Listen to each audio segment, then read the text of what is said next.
Halo, Assalamualaikum warahmatullahi wabarakatuh, teman-temanku semua yang dimanapun kalian berada, semoga selalu dalam lindungan Allah Subhanahu Wa Taala dan selalu diberi kelancaran rezeki. Amin amin ya rabbal alamin. Oke, pada kesempatan di hari ini, aku ingin berbagi cerita seru. Siapa yang pernah mengalami yang namanya naik bus? Bagi teman-teman yang berkendara transportasi ya, khususnya itu naik bus pasti sangat sangat sangat seru karena di Indonesia ini sendiri berkendara lewat jalur darat itu memang menyenangkan, apalagi naik bus ya. Dan di 2023 ini transportasi itu sudah semakin maju, sudah semakin modern juga, dan berbagai tujuan termasuk Jakarta Madiun, Madiun Jakarta, Jakarta Surabaya, Surabaya Madiun, dan masih banyak lagi tempat-tempat lainnya. Tapi bukan itu yang saya bahas, melainkan ada sebuah bis yang sangat viral dulu tahun 2019. Mungkin bagi teman-teman yang sudah pernah mendengarkan dulu cerita bus hantu.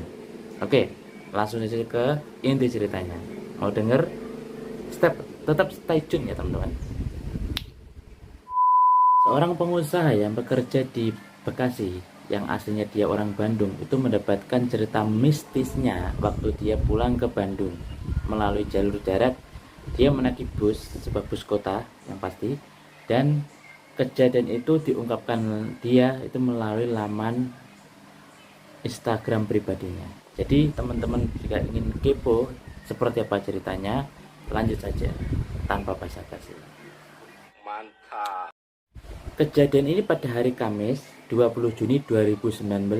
Sebut saja namanya Mas Bobi. Oke, Mas Bobi ini ingin pulang dari Bekasi ke Bandung itu untuk bertemu dengan keluarganya yang ada di Bandung itu sendiri. Ya namanya kerja di Bekasi, di perantauan dimanapun, kalau sudah penat dengan kerjaan atau sumpek dengan sesuatu hal, tekanan di dalam kerjaan itu juga, si Mas Bobi ini kan bertujuan pulang kampung untuk menemui istri dan anak-anaknya karena untuk melepas penatnya di Bekasi ini tadi. Dan beliau naik bus dari Bekasi ke Bandung.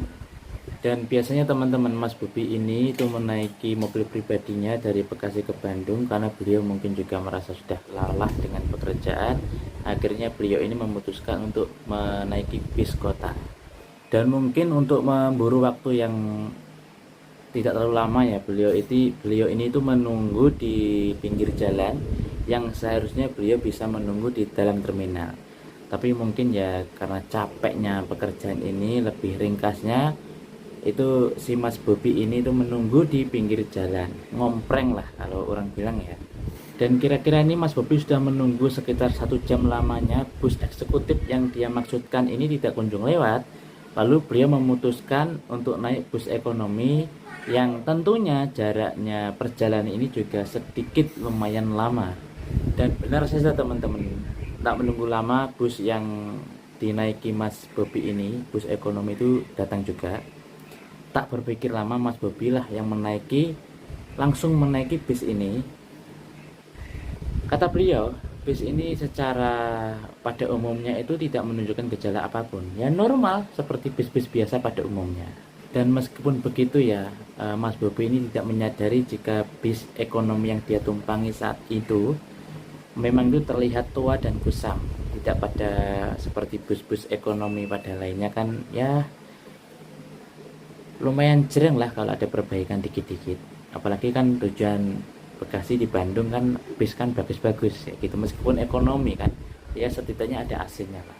Dan begitu dia duduk di tempat kursi sebelah kanan, ya sebelah kanan itu, dia tidak merasakan apapun di dalamnya. Dan dia melihat kondektur itu hanya mengucapkan 1-2 kalimat Bandung Bandung Bandung Bandung, karena untuk ngetem di pinggir jalan itu tadi menunggu penumpang lainnya yang naik di atas bis ini. Dan suasana di dalam bus pada saat itu juga seperti bus pada umumnya karena penumpangnya juga tidak begitu banyak, tapi Mas Bobi ini tidak memperhatikan terlalu detail ya karena juga mungkin sudah lelah dengan pekerjaan di Bandung ini. Beliau memilih tidur. Dan akan tetapi begitu masuk tol, terdapat pembangunan proyek di sebuah tol itu, dan Mas Bobi ini harus bukan menerima ya, tapi menghadapi kemacetan yang sangat panjang. Nah kan di posisi seperti itu ya, daripada Mas Bobi ini jenuh di dalam bus, dia memilih untuk tidur pakai handset nih. Biasanya kan kita kan kalau naik bus kan pakai handset untuk melepas kepenatan di dalam bus, apalagi kan macet, aduh ampun dah pokoknya. Nah dia memilih tidur. Begitu dia tidur, ini teman-teman ya, bangun-bangun dia sudah mencapai di 30 ya benar 30 kilometer, yaitu kurang lebih di tol Cikampek. Dia masuk di tol itu. Nah sebelum sampai Cikampek yang saya maksudkan tadi 30 kilometer itu kan masih di wilayah Cikarut. Nah disitulah awal keanehan terjadi. Jadi begini teman-teman, menurutnya Mas Bobi ini, itu beliau itu naik bus masuk wilayah Cikampek itu biasanya kan ada penumpang yang dari pabrik ini naik ke dalam bus itu menggunakan baju-baju kerja di pabrik itu. Tapi yang jadi tanda tanya adalah mengapa yang naik itu justru seperti pakaian-pakaian orang zaman dulu, dan juga bawaan-bawaannya tidak seperti bawaan zaman sekarang, melainkan pakaian-pakaian maupun oleh-oleh yang penumpang lain bawa itu seperti bawaan zaman dahulu. Nah itu yang jadi pertanyaan, yang jadi tanda tanyanya. Jadi Mas Bobi ini tetap berpikir positif seperti tak terjadi apa-apa. Dia mencoba untuk tidur kembali, dan yang membuat Mas Bobi ini terbangun itu teman-teman, Mas Bobi ini mencium bau anyir amis dari dalam bus ini. Dia tiba-tiba terbangun dengan kagetnya mencium bau yang tak biasa. Terus dia mengamati sekitar dalam bus ini. Dia melihat itu wajah-wajah yang datar di dalam bus itu. Jadi tampak mengerikan ya. Kalau saya di dalam itu udah nggak karuan pikiran saya. Karena di dalam bus seharusnya orang penumpang itu adalah komunikasi mungkin dari satu penumpang ke penumpang lainnya kayak gitu kan, ataupun sekedar menyapa turun mana, tujuan dari mana, tapi nggak ada, tidak ada komunikasi sama sekali pada perjalanan saat itu. Nah ini rasa kecurigaannya semakin menjadi itu karena ada lampu di dalam bus itu yang kadang terang, kadang redup, terang lagi, redup lagi, dan itu Mas Bobi ini mencoba untuk berpikir positif meskipun udah nggak karuan perasaan dia, karena mungkin pikiran dia terang dan redupnya lampu di dalam bus ini untuk menandakan kalau ada copet di dalam bus, seperti itu. Itu masih berpikir positif lah ya. Dan teman-teman tahu ya, asal teman-teman tahu ini yang lebih parahnya itu ketika masuk di kilometer 90. Disitulah sudah mulai merasa lebih parah daripada sebelumnya, karena bau anyir ini semakin menyengat waktu bus ini melaju di dalam masuk ke wilayah 90 km itu tadi. Dan dia sudah merasa aneh nih. Lalu untuk menghilangkan pikiran-pikiran negatifnya, dia mencoba ini komunikasi kepada teman bangku di sebelahnya. Mas Bobi ini bertanya kepada teman sebelahnya, ini udah masuk kilometer berapa ya gitu kan. Tapi yang di sebelahnya ini diem, benar-benar diem dengan wajah yang datar, tidak ada respon sama sekali. Dan Mas Bobi mengulangi kalimat yang sama, ini udah masuk kilometer berapa ya? Tidak ada respon sama sekali. Dengan wajah yang pucat juga, Mas Bobi ini mencoba untuk menenangkan dirinya. Dia mencoba apakah ini mimpi atau nyata. Dia mencubit tangannya sendiri dan itu memang kerasa sakit, dan ini memang benar-benar nyata. Dia tidak dalam mimpi.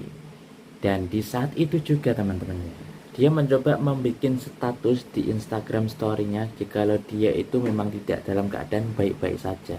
Tujuan dia itu tidak bukan bermaksud bikin viral teman-teman, tapi untuk memberitahu pada teman-teman terdekatnya di dunia media sosial ini, untuk memberitahu jikalau Mas Bobi ini tidak dalam keadaan baik-baik saja.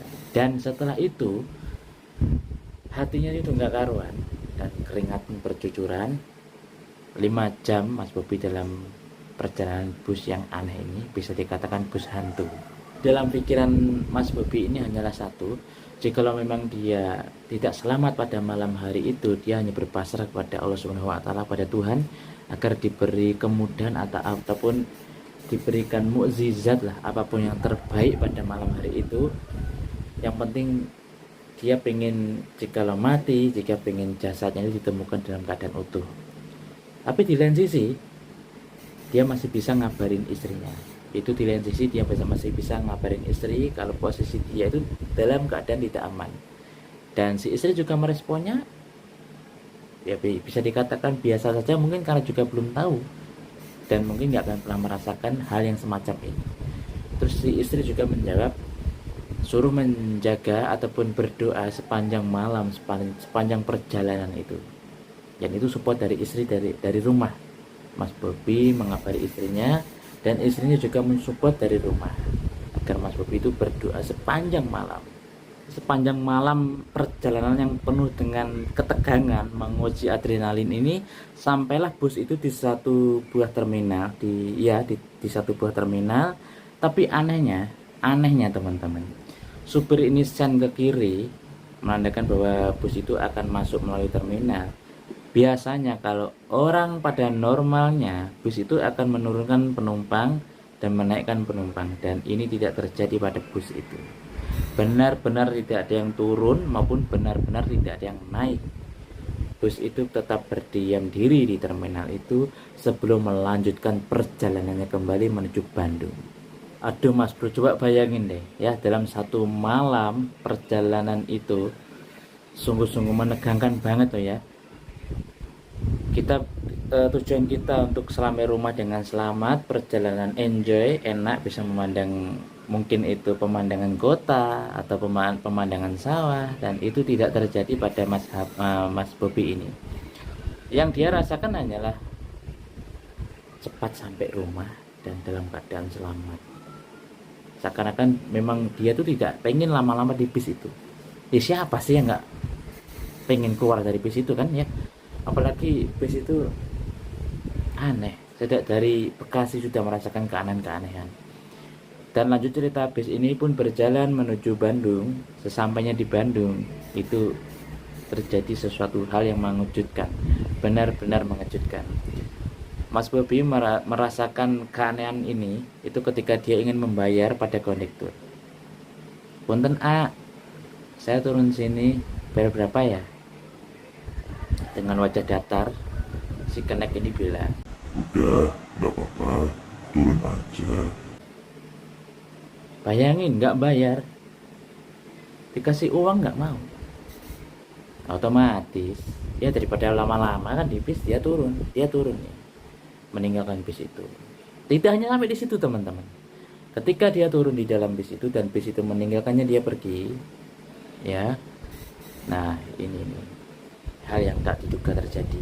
Dia merasakan gatal sebelah kanan tangannya, kanan kiri, dan juga di pinggang sampai leher. Dia merasa gatal yang amat sangat. Dan itu momen itu diabadikan oleh Mas Bobi ini. Ada beberapa fotonya, nanti bisa saya selipkan di situ. Dan itulah cerita yang nggak masuk di logika, okay? Tapi memang ini kisah nyata teman-teman. Ini kisah nyata yang saya baca dari berbagai sumber. Mungkin teman-teman juga udah pernah mendengar, dan ini sempat viral di 2019.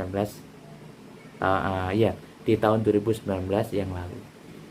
Oke, menurut saya sampai sini ya ceritanya teman-teman. Cukup memompa jantung sih. Tapi mungkin bagi teman-teman yang mempunyai cerita yang lebih menarik, cerita-cerita mistis ataupun cerita apapun itu, bisalah teman-teman kirim di kolom komentar di bawah maupun di email saya pribadi. Oke, sampai ketemu di cerita-cerita selanjutnya teman-teman. See you, bye bye.